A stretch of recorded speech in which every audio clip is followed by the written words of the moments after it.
Et pour meubler tous ces appartements, je ne sais pas si vous le savez, mais vous pouvez aujourd'hui louer votre lit ou votre table de salon. Alors l'avantage, c'est de ne pas avancer des sommes parfois importantes et changer de style régulièrement. Mais est-ce une si bonne affaire? Écoutez la réponse de Pierre Galassio, Sébastien Maloiseau et Soufiane Yassine.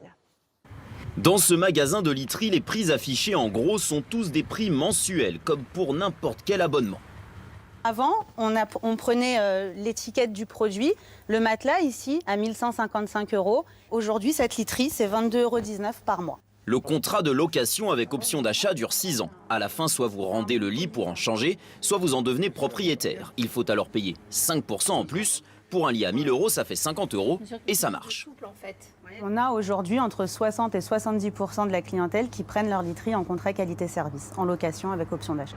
Un nouveau mode de financement qui a déjà fait ses preuves dans l'automobile, par exemple. Aujourd'hui, 3 voitures neuves vendues sur 4 le sont en LOA. Alors pourquoi pas pour les meubles?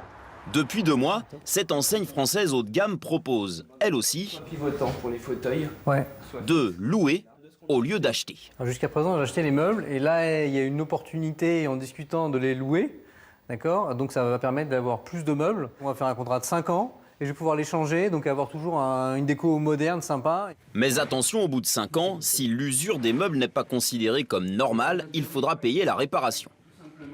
La déchirure, c'est pas une usure normale. Donc là, la tache de vin, normalement, on a tout pour faire nettoyer des meubles. Au pire des cas, on est fabricant.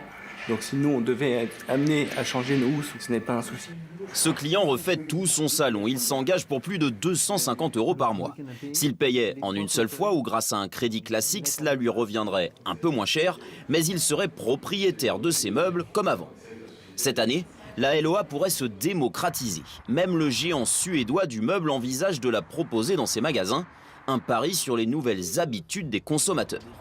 La durée de vie moyenne d'un meuble est aussi entre 10 et 20 ans. Louer un meuble, ça n'était pas jusqu'à présent dans l'esprit des clients. Il est trop tôt pour dire si, dans l'ameublement, cette formule va se généraliser ou pas. Pour certaines pièces de la maison, l'intérêt est plus évident que pour d'autres. Cette marque propose par exemple de louer les meubles pour une chambre d'enfant. Et voilà maintenant un accessoire bien